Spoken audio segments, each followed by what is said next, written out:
सभी को नमस्कार। आज हम स्माइल 3.0 कार्यक्रम के तहत कक्षा 9 संस्कृत की वर्कशीट को हल करेंगे, जो आपकी 22 सितंबर की है। ये है प्रश्नों का निर्माण करने पर आधारित है। प्रश्नों का निर्माण के संबंध में मेरा एक पृथक से वीडियो है, उसको भी आप देख सकते हैं। इसमें एक साथ आप देखेंगे तो आपको हर तरह के कंसेप्ट क्लियर हो जाएंगे। पहला क्वेश्चन देखिए, सीता पठनाय गस्ती।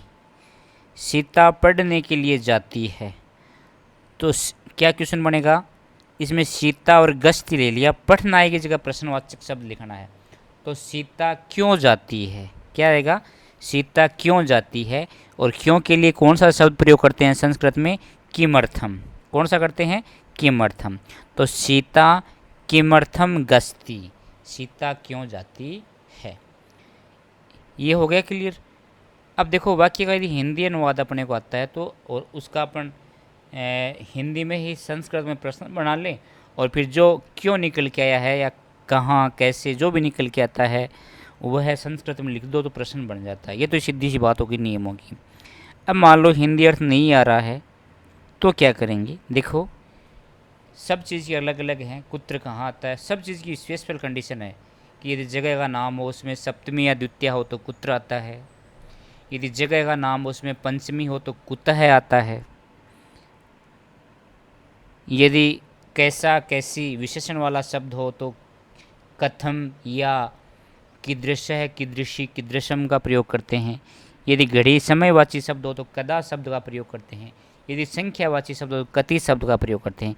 ऐसे ही यदि किसी धातु में अर्थम शब्द जुड़ा हो या किसी धातु में चतुर्थी विभक्ति आती हो तो किमर्थम शब्द का प्रयोग करते हैं। तो देखो धातु में यदि अर्थम जुड़ा हो तो किमर्थम, और धातु में विभक्ति किस में आती है? शब्द में आती है। लेकिन धातु में यदि चतुर्थी विभक्ति आ जाए ना तो समझ लो उसकी जगह कौन से प्रश्नवाचक शब्द का प्रयोग करोगे? किमर्थम। यहाँ पठनाय, पठ धातु में चतुर्थी विभक्ति है और धातु विभक्ति किस में आती है? शब्द में आती है। तो धातु रूप क्रिया में यदि चतुर्थी आती है तो उसकी जगह किमर्थम प्रश्नवाचक शब्द का प्रयोग करते हैं। तो यदि आपको हिंदी अर्थ भी नहीं आता तो इस ट्रिक से आप कर लेंगे। दूसरा देखो, श्याम है बीकानेर नगरात आगच्छति। श्याम बीकानेर नगर से आता है, तो बीकानेर नगरात की जगह प्रश्नवाचक शब्द लिखना है। तो श्याम बीकानेर से आता, तो श्याम कहाँ से आता है? कहाँ से, कहाँ कहाँ का होता है? कुत्र, और कहाँ से का होता है? कुतः, है ना। तो कहाँ से के लिए कुतः प्रश्नवाचक शब्द का प्रयोग करेंगे। श्याम है कुतः आगस्ती, श्याम कहाँ से आता है। और इसका एक ट्रिक क्या बताई थी मैंने? यदि स्थान का नाम है और उसमें पंचमी विभक्ति है, जगह का नाम है उसमें पंचमी विभक्ति है तो कुतः करना है। बीकानेर जगह का नाम है, स्थान का नाम है, बीकानेर नगरात और इसमें पंचमी है तो क्या कर देंगे आप? कुतः। तीसरा देखो, मल्लिका स्वपतिम चतुर्थमम मन्यते। मल्लिका अपनी पति को चतुर मानती है, तो मल्लिका स्वपतिम मन्यते चतुर्थमम की क्या जगाएगा? मल्लिका अपने पति को कैसा मानती है। मल्लिका अपने पति को कैसा मानती है, तो चतुर्थमम क्या है? तो कीदृशम आ जाएगा। मल्लिका स्वपतिम कीदृशम मन्यते, मल्लिका अपने पति को कैसा मानती है। तो देखो ये तो हो गया कैसा, कैसा अर्थ निकल गया? कीदृशम आ गया। और कीदृशम शब्द के रूप, कीदृश शब्द के रूप तीनों लिंगों में चलते हैं। पुल्लिंग का हो तो कीदृश है, स्त्रीलिंग का हो तो कीदृशी, और नपुंसक लिंग का हो तो कीदृशम। ये इसकी ट्रिक क्या है?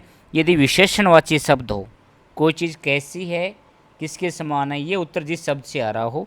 यहाँ पति कैसा है? चतुर्थम, तो चतुर्थ क्या है? विशेषण।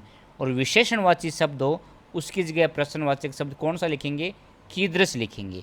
और चतुर्थमम नपुंसक लिंग का है तो कीदृशम नपुंसक लिंग का आ जाएगा। ऐसे ही कथम शब्द का भी प्रयोग अपन कर सकते हैं। कथम का भी अर्थ कैसा ही होता है, वो भी सही है। सा स्वस्था अस्ति, वह स्वस्थ है, तो सा कैसी है? वह कैसी है? तो सा कीदृशी अस्ति, वह कैसी है। तो स्वस्थता क्या है? विशेषण है। विशेषण की जगह क्या लिख दिया? कीदृशी। कीदृशी क्यों लिखा? स्वस्थता क्या है? स्त्रीलिंग, आकारांत शब्द है तो स्त्रीलिंग है, तो स्त्रीलिंग की जगह क्या आ गया? कीदृशी।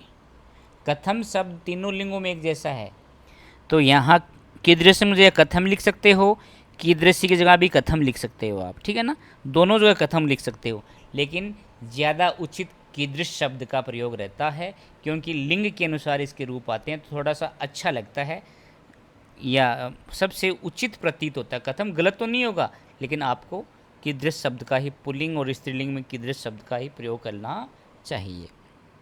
तो कीदृशी क्यों है समझ में आ गया ना।